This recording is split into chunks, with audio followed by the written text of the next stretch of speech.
ஆனால் சனி, நீயும் ஒரு தேவன்தான். தேவன் என்ற முறையில் உனக்கும் அமிர்தம் மீது உரிமை. என் சித்தாந்தம் தான் நாராயணரே. நான் கடலை கடைவதில் பங்கேற்கவில்லை. பங்குதான் உனக்கும் உள்ளது என்று நான் எண்ணுகிறேன் சனி. இவர்களிலும் அதிகமாக என் அமிர்தத்தை கண்டறிவதற்கான வழியை கண்டறிந்ததும் நீதான் சனி. முதலில் எப்படி என்பதை உன்னுடைய பங்களிப்பு இதில் உள்ளது. உன் பங்களிப்பின் காரணமாக அமிர்தத்தை அருந்தும் தகுதியும் உனக்கு உள்ளது. அதற்கான எண்ணில் அமிர்தத்தினை கடலில் கிடைத்த ஒரு பொருளாக எண்ணாதே. மகாதேவரின் அருளா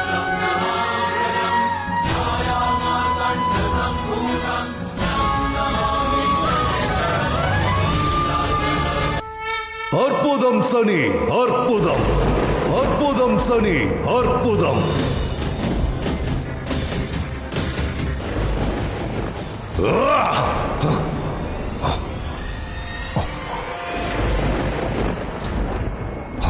ஆளாக்கிவிட்டாயே. இதற்காகத்தான் மகாதேவர் உன்னை படைத்தாரா? இதுதான் தேவர்கள் புரியும் செயல். இனி உங்கள் அசுரர்களின் உயிரானது எங்கள் தயவில்தான் உள்ளது.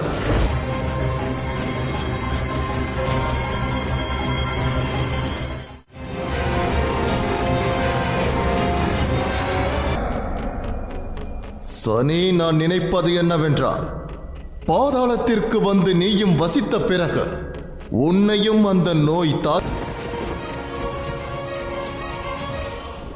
என்ன இருந்தாலும் சுக்கராச்சாரியாரும் ஒரு தேவர் தானே. நீதி இந்திர தேவா, சனி கூறுவது சரியே. சுக்கராச்சாரியாரோ புத்தியில் கல்வி மற்றும்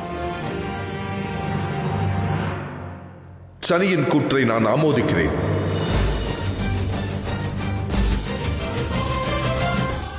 அப்படி என்றால் அமிர்தம் மீதான உரிமையை தியாகம் செய்து விடுங்கள் சுக்கராச்சாரியார். இல்லை,